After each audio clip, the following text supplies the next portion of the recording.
Hello students, this is the sixth part of our second semester's first writing skill point and that is letter writing.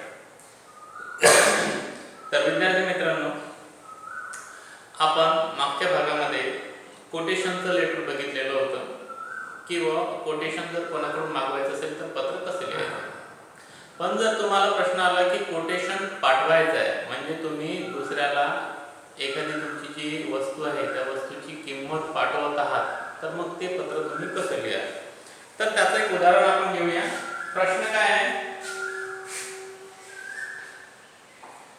Send a quotation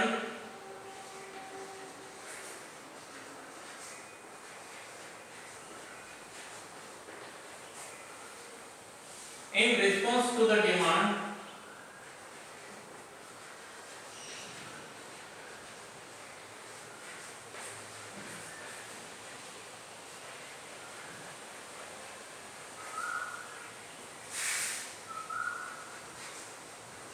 made by a firm for the supply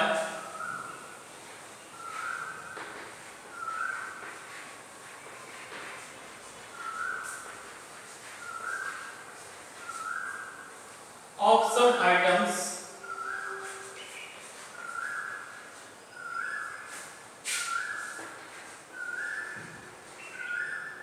of furniture.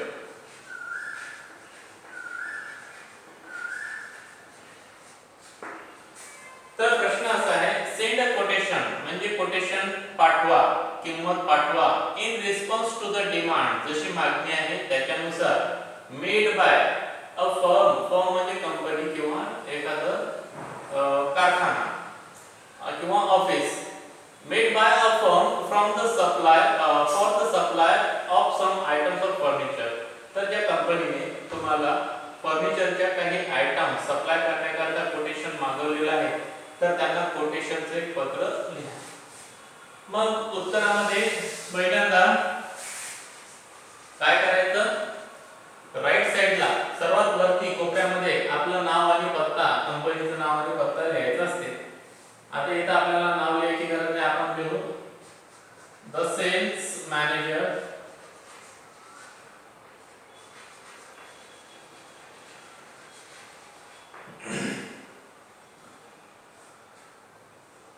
दुकानाचं नाव Manoj furniture MIDC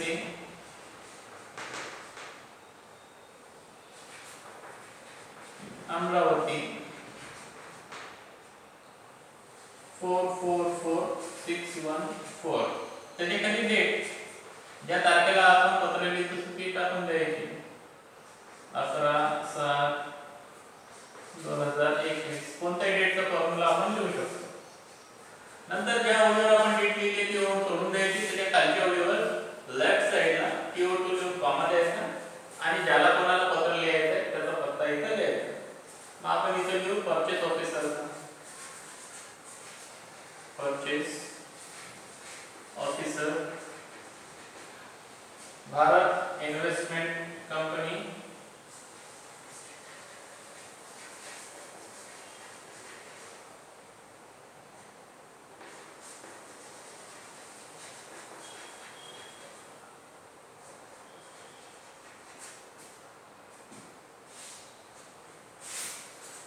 (23) MG road Amravati 444609. आता हे लिहिल्यानंतर त्याच्या खाली एक line सोडून द्यायची, नंतर लिहायचं रेफरन्स. रेफरन्स म्हणजे संदर्भ. मग संदर्भामध्ये आपण काय लिहायचं की त्यांचं पत्र कोणत्या तारखेला आलेलं आहे तो संदर्भ आपण इथं द्यायचा की या तारखेला तुमचं पत्र आलेलं आहे त्यानुसार. मग लिहायचं युअर लेटर डेटेड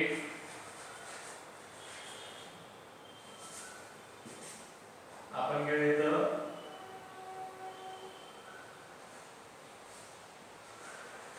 जुलै 5, 2021. मग नंतर परत एक लाईन सोडून द्यायची, त्याच्या खाली सब्जेक्ट विषय. माझा सब्जेक्ट आपला काय आहे, quotation for supply of furniture item, म्हणजे जे फर्निचरचे आयटम आहेत त्याचं कोटेशन पाठवत आहोत.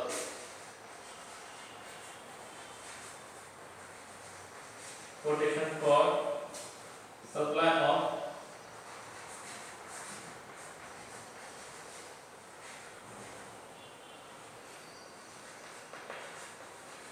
Furniture items. परत त्याच्या खाली एक लाईन सोडून द्यायची आणि खाली लिहायचं डिअर किंवा रिस्पेक्टेड सर, कॉमा देऊन 2 किंवा 3 पॅसेज मध्ये, पॅराग्राफ मध्ये आपली माहिती आपण पूर्ण करून घ्यायची. त्याच्यानंतर आता डिअर सर किंवा रिस्पेक्टेड सरच्या खाली काय माहिती आहे मी तुम्हाला वाचून सांगतो. Thanks for your faith in us. तर तुम्ही आमच्यामध्ये जो विश्वास दाखवला त्याच्याबद्दल धन्यवाद. We are hereby submitting for your consideration. Consideration म्हणजे परीक्षण अभ्यास. तर तुमच्या परीक्षणाकरता याच्याद्वारे आम्ही आमच्या कोटेशनचं सबमिशन करत आहोत, पाठवत आहोत. Our quotation for the items of furniture cited by you. तर तुम्ही जे आयटम्स सीट केलेले होते, नेमलेले होते, निवडलेले होते, त्याच्याकरता कोटेशन आम्ही पाठवत आहोत. मग त्याच्या खाली एका टेबलमध्ये ती सर्व कोटेशनची माहिती त्यांनी भरून लिहिलेली आहे. मग तशी आपल्याला सुद्धा परीक्षेमध्ये लिहायची असते. पहिल्यांदा सिरियल नंबर 1 2 3 4 जे काय येते, नंतर आयटम्स कोणत्या वस्तू आहेत ते,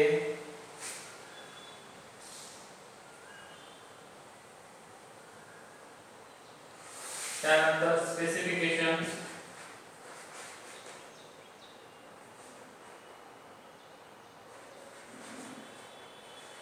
त्याची विशिष्टता काय आहे, आणि कॉस्ट पर पीस. तर प्रत्येक पीसची कॉस्ट काय आहे, किंमत काय आहे ते सुद्धा याच्यामध्ये दिलेले आहे. आता नंबर 1 वरती काय आहे, ऑफिस टेबल.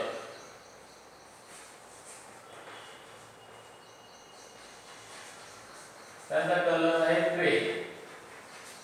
ठीक आहे. स्पेसिफिकेशन काय दिलेलं आहे, 60 इंच, 40 इंचेस अँड 26 इंचेस. म्हणजे height, length, width and height अशी दिलेली होती पत्रामध्ये. आता पर पीस कॉस्ट काय आहे, तर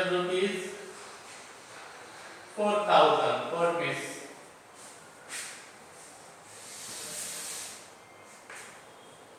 त्यानंतर सेकंड पॉइंट आहे ऑफिस चेअर. कलर होता ब्लॅक आणि स्पेसिफिकेशन हाईट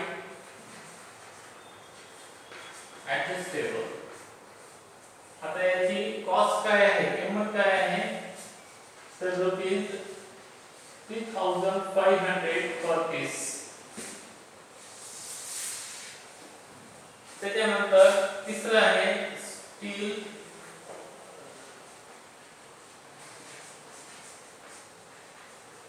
अर्निराज. कलर आहे ग्रे. त्याचं specification 40 inches bye 30 inches bye 72 inches, म्हणजे 72 इंचाची आहे. आता पर पीस प्राइस काय आहे त्याची, ₹8500 पर पीस. तर अशा प्रकारचं प्रत्येक आयटमची जी किंमत आहे ती किंमत, त्याचं स्पेसिफिकेशन, तो आयटम, हे सर्व एका टेबलमध्ये भरून आपल्याला लिहायचं असते ज्यावेळेस वस्तूचं कोटेशन पाठवायचं असेल त्यावेळेस. आता त्याच्या खाली सुद्धा काही माहिती आपल्याला लिहायची. The above rates are inclusive of all taxes and transportation charges. तर दिलेल्या ज्या किमती आहेत ते आमच्या किमती सर्व टॅक्स आणि ट्रान्सपोर्टचा जो खर्च आहे ह्या सर्व ऍड करून दिलेले आहेत. We can easily furnish you the items required in not more than 50 days. तर आम्ही 15 दिवसाच्या आत तुम्हाला जे फर्निचर पाहिजे ते तुमच्यापर्यंत पोहोचून देऊ. From the date of placing the order, तर ज्या तारखेला तुम्ही ऑर्डर प्लेस कराल म्हणजे मागणी नोंदवाल त्या तारखेपासूनच्या 15 दिवसाच्या आत तुम्हाला सर्व फर्निचर मिळून जाते. 25% amount of estimated order value should be paid as an advance. तर जी काही अंदाजे किंमत असेल त्याचे 25% किंमत ॲडव्हान्स म्हणून अगोदरच तुम्हाला भरावी लागेल. The balance payment should be made within 7 days of receipt of the goods. तर त्या मालाची रिसिप्ट मिळण्याच्या 7 दिवसाच्या आत सर्व पैसा तुम्हाला त्या ठिकाणी बॅलन्स जे आहे पेमेंट जे आहे ते भरावं लागेल.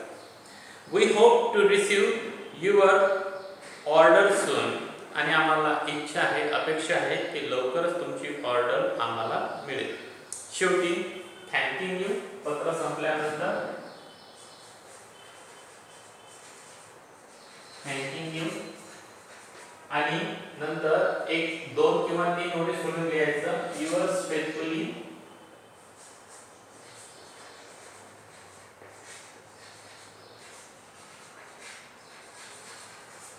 त्याच्या खाली लिहायचं आपलं नाव म्हणजे जो परचेस ऑफिसर आहे, सेल मॅनेजर आहे त्याचं नाव. उदाहरणार्थ आपण लिहू MB मालविया आणि त्याचा पद मुद्दा सेल्स मॅनेजर. आता हे संपल्यानंतर ज्या ओळीवर संपल्या त्याच्या खालच्या ओळीवर लिहायचं इनक्लोजर.